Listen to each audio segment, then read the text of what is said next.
Hi there, welcome to the Perfume Experience. My name is Rodney. We are back again with another video. This is a comparison video of a very popular fragrance. This was long pending and finally I've been able to get this done. So I'm talking about Acqua Di Gio Profumo, and this is a very popular fragrance among people and for very good reasons. And on that note, let's get started.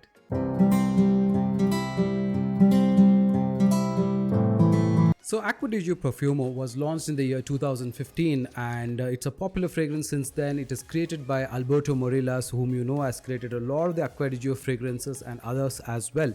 Now this can be summed up as aquatic, aromatic, spicy kind of a fragrance. Okay, it's got notes of bergamot, it's got incense, it's got sage, it's got rosemary, some flowers, and also it's got marine notes like aquatic notes as well, making it a very beautiful casual fragrance. So I have the Perfume edition here with me. So there is EDT, EDP and Perfume. So I have the new batch. Okay, this is a new batch and this is the older batch. So I have both the decants with me, and you know whom to contact for any decants. It is Frag Zone. You can contact him for any kind of decants on any fragrances.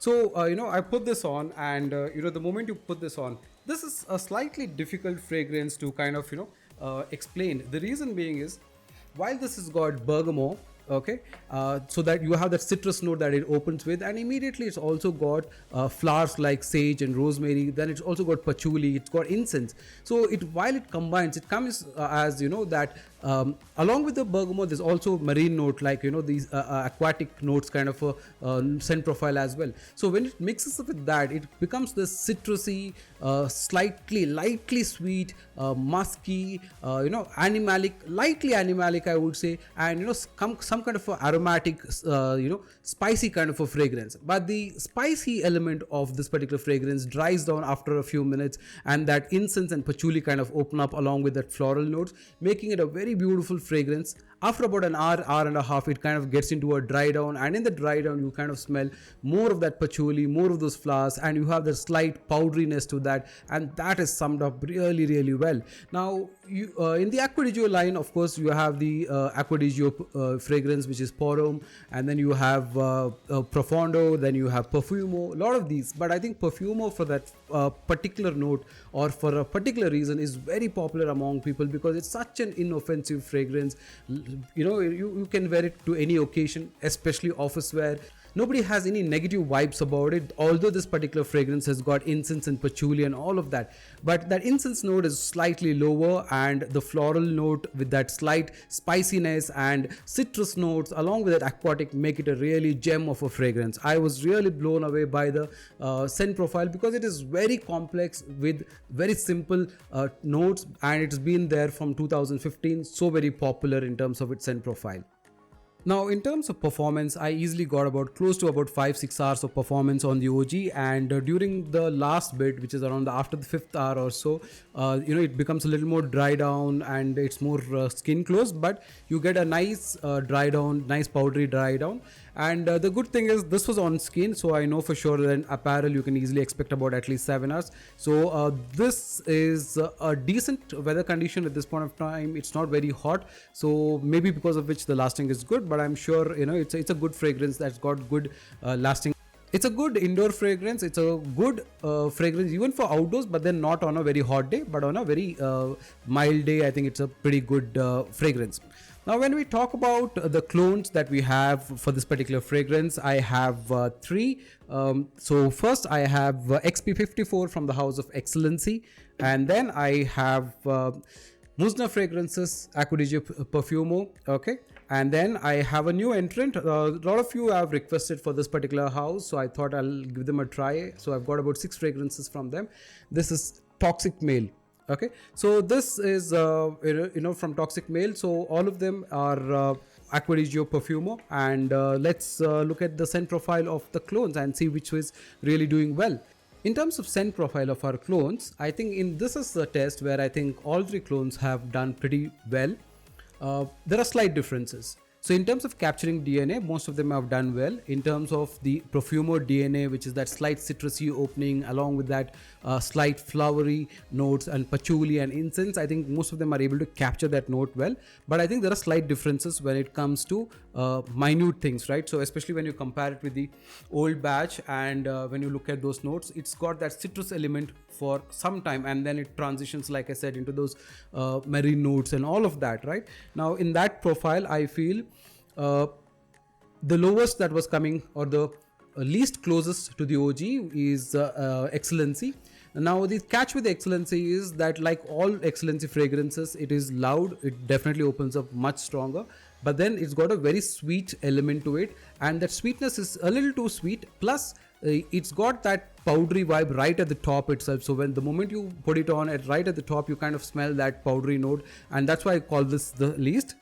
The second, in my opinion, was Toxic Male. Now, Toxic Male also is pretty good in terms of the scent profile. I kind of really like the way it opens, but it is again slightly sweeter. Okay, it is not more on the citrusy aquatic side. It is got that DNA, but then it is a little too sweeter, and that sweetness carries for a longer time. I actually put it on my hand here, and I can still smell that powderiness. So even with XLNC, it's the same thing. Even with Toxic Male, it's the same thing, and there is that slight bit of synthetic feel that I got, but it's okay. It's very negligible in terms of Toxic Male's case.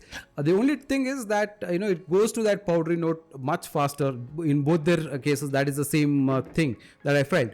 Now with Zidane Bai's Profumo, it is closer to the OG. It is more citrusy on that point of view. It is very low in terms of that sweetness. It has got that profile of that incense and that patchouli that carries on for pretty long, and in terms of match, it's very close to the older batch and not to the newer batches, right? So in terms of scent profile, definitely Muzna Bai's Profumo does really well. Now in terms of performance, okay, now in terms of performance, XLNC goes into powdery mode very soon. Okay, in terms of lasting also, I would say about close to about 4.5-5 hours is what you get. Toxic Male lasts a little longer than that. Okay, you easily get about at least 5 hours plus easily on this one. Muzna Bai's Profumo, I was surprised you were easily getting about 6 hours easy on it. So even I tried it at 11 o'clock in the morning, and then even at about 6 in the evening, I could still smell it. So from that point of view, I think I felt performance was good, and this was on skin. I'm talking about skin only and not apparel.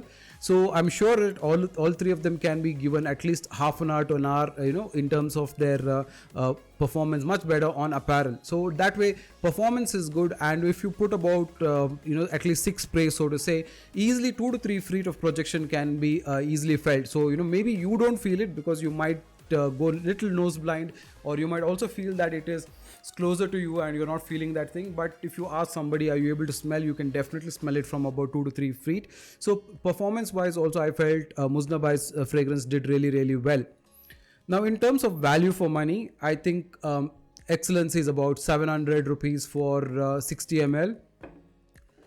Toxic Male is actually 1050 rupees for 50 ml, 60 ml.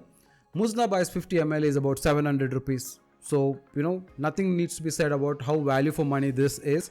And the last bit in terms of presentation. So presentation, I would safely say, I think probably to some extent, Toxic Male has got a slightly better artwork and a good sticker. In fact, all of their bottles have got some nice stickering, to identify, the notes and all of that. So they have got a more of a color combination thing, and plus they've got a small write-up here which talks about that this is inspired from which fragrance, similar to XLNC as well. So XLNC also has got a bit of artwork done, and they also have the notes mentioned as well. So that way they also have a good way of recognizing their fragrances. Muzna Bai's definitely comes in a more simpler bottle. So in terms of presentation, it is probably the lowest, but in terms of pricing, value for money, right? So that kind of summarizes how the performance of our clones have been. Now I was not able to include houses like Yasmin or alternate fragrances because they did not have Profumo in stock. Okay, so maybe if I were to able to get this, or maybe if you have some other houses that you think are really good, I would be able to try. Unfortunately, I don't have any of the Middle Eastern houses with me at this point of time, but I can definitely consider that in another test as well, because I do have quite a few ml of juice left on both to definitely try that, right? So now for the ratings. Now for the ratings. Now in terms of ratings, I have given 8 for XLNC, 8.5 to Toxic Male, because I really think this is done well, except for that it becomes a little too sweet and little too powdery very soon. This becomes a lot more powdery and a lot more sweeter. It kind of slightly deviates from the scent profile of that citrus and it becomes more sweeter. So that's the only reason I've scored it less. But in terms of capturing DNA, they both do well as well. Definitely this is a 9 for the way in which it's captured the scent profile, that citrus note, that patchouli, the aquatic note, the sage, rosemary, incense captured pretty well, and it's not that sweet compared to the others as well, whereas there is a sweet element in Profumo, but very lightly, and that same lightness is what is captured by Muzna Fragrances. Now in terms of performance, it's the same story. So lowest is XLNC, next is Toxic Male, and of course Muzna's Fragrances gets more because of that. Now in terms of presentation, of course this is the other way around. I have given equal scores to XLNC and Toxic Male for their stickering and artwork, so pretty good job in terms of that. So Muzna buys gets lowest in terms of presentation. Value for money, definitely Muzna buys is really value for money at 50 ml at about 700 rupees, and this XLNC is about 800 rupees for 50 ml.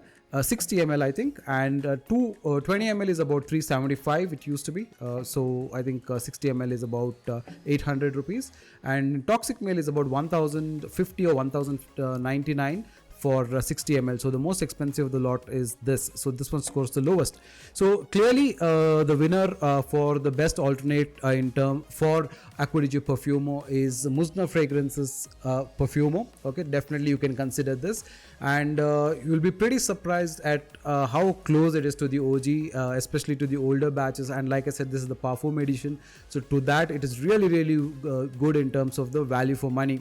So if you have this and then the OG decan and a couple of sprays here and there, you really can't say which is the alt and which is the OG. So that's how good it is. So my pick in the three houses that we have had is definitely Muzna Fragrances for Acqua Di Gio Profumo, and this is a very good value for money fragrance at 700 rupees for 50 ml, right? So if you like the content that I bring, please like and subscribe, and do share, and please subscribe because that really helps. That count, when it keeps increasing, it really motivates. So please do that, and please like and subscribe and share, and thank you for watching. My name is Rodney. Take care. Bye now.